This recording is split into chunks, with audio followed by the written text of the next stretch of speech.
Les cocardes, les rondelles ou les médaillons sont des symboles nationaux qui sont portés avec fierté par les forces aériennes de nombreuses nations. Ils sont généralement peints sur les ailes des avions. Cependant, quelque chose de curieux que vous remarquerez sur les avions américains de la Seconde Guerre mondiale, c'est qu'ils ne portaient qu'un seul rondelle sur les ailes. Pourquoi n'en avait-il qu'un seul? Cela semble asymétrique et même inesthétique. Pensez-vous vraiment que cela a été fait au hasard, ou que c'était la décision d'un général qui avait très mauvais goût? Mais, en fait, la réponse à cette question est un peu inquiétante, et nous montre à quel point une force armée bien organisée peut être méthodique. Nous discuterons aujourd'hui de cette curieuse disposition picturale, et vous découvrirez de nombreux symboles nationaux de divers pays. Mettez-vous à l'aise, je suis Kevin Aguilar et vous êtes sur Cons Club. Cette pratique, pour l'appeler d'une certaine manière, a été l'un des premiers exemples de guerre psychologique aux États-Unis, depuis la création de la force aérienne américaine.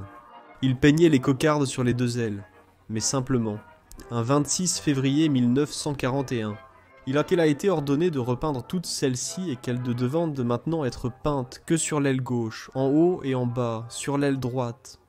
La marine des États-Unis a résisté extrêmement à ce changement, ayant les deux cercles sur les deux ailes lorsque les États-Unis sont entrés en guerre. Cependant, ils ont cédé le 1er février 1943, enlevant leur cercle de l'aile droite. La raison était simple. Imaginez que vous êtes un pilote allemand de la Seconde Guerre mondiale, volant votre maison allemande préférée. C'est l'une de vos premières missions, et vous n'avez encore abattu personne. Mais êtes-vous vraiment impatient de faire votre première victime? Soudain, vous voyez sous vous un P-47 Thunderbolt allié à toute allure, vous pointez votre nez vers lui. Vous avez une fraction de seconde pour tirer. Mais soudain, le P-47 entre dans un nuage partiellement, et est sur le point de s'échapper. Votre vision est floue, et vous n'avez qu'une fraction de seconde pour réagir. Tout ce que vous distinguez, c'est son insigne brillant. Dans la plupart des cas similaires, les pilotes, n'ayant que quelques fractions de seconde pour réagir, finissaient par tirer sur l'insigne, et non sur la cabine de l'avion, donnant ainsi au pilote l'opportunité de rentrer chez lui et de survivre. Regardez le P-47 avec les deux insignes. Il semble uniforme et symétrique. Dans ce cas précis, votre attention se fixe sur tout l'avion, facilitant ainsi le visage du centre de l'appareil. Il suffisait de viser le centre des deux insignes. Maintenant, regardez le P-47 avec l'insigne unique. C'est vraiment très distrayant. Et ce n'est pas si facile de viser le cockpit de cette façon, parce qu'il n'y a qu'un seul insigne, et vous ne pouvez pas utiliser les deux pour viser. Est-il difficile de ne pas remarquer l'unique insigne?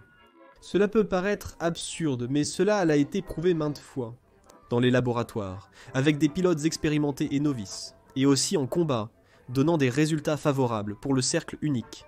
Avant Pearl Harbor, les États-Unis utilisaient le cercle avec un point rouge au centre. Ce design remonte à la Première Guerre mondiale. Cependant, ils ont pensé que ce point, de loin, pourrait être confondu avec les emblèmes japonais. Il a donc été retiré, ne laissant que l'étoile propre que nous connaissons tous. En théorie, cette configuration finale de cercle unique réduirait également considérablement les tirs amis. Lors des premières batailles aériennes impliquant les États-Unis, c'était un problème assez courant. Cependant, pour ce dernier point, les Américains n'ont pas remarqué de changement notable entre 1942 et 1944. Malgré de multiples modifications du design du rond, notamment l'ajout de couleurs et de bordures, aucun changement notable n'a été observé. Le rond ne semblait absolument pas réduire les tirs amis.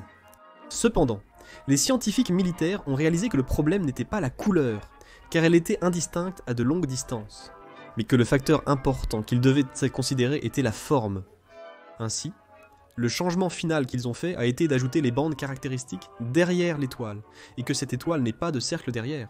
Ce design a été officialisé début 1944 et est resté inchangé jusqu'à aujourd'hui.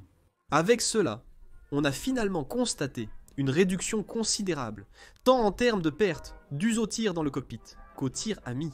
Ainsi, ce simple changement a sauvé des centaines et des centaines de vies. Rendre vos cocardes voyantes peu symétriques, c'est une tradition qui s'est étendue jusqu'à aujourd'hui à de nombreuses nations. Durant la Seconde Guerre mondiale, l'armée de l'air polonaise a surpassé les Américains grâce à son succès. Ils ont fait leurs cocardes telles quelles, comme si elles étaient un échiquier, et de plus, avec des couleurs très vives, faisant allusion à leur drapeau national. Ils sont toujours placés dans des endroits non vitaux de l'avion, afin que l'ennemi les remarque et tire dessus. Bien que cette pratique soit maintenant inutile, elle perdure comme une tradition. Ces petites modifications, bien qu'un peu simples, ont eu beaucoup de répercussions. Et cela nous montre aussi à quel point les Américains étendent méthodiques pour tirer le meilleur parti de chaque avion qu'ils mettaient en l'air. De petits changements comme ceux-ci, qui leur économisaient pas même de l'argent en peinture, pouvaient encore faire la différence. Si vous avez apprécié cette vidéo, je vous recommande celle sur l'impressionnante efficacité du camouflage rose pendant la Seconde Guerre mondiale. Merci beaucoup pour cette vidéo et à la prochaine, au revoir.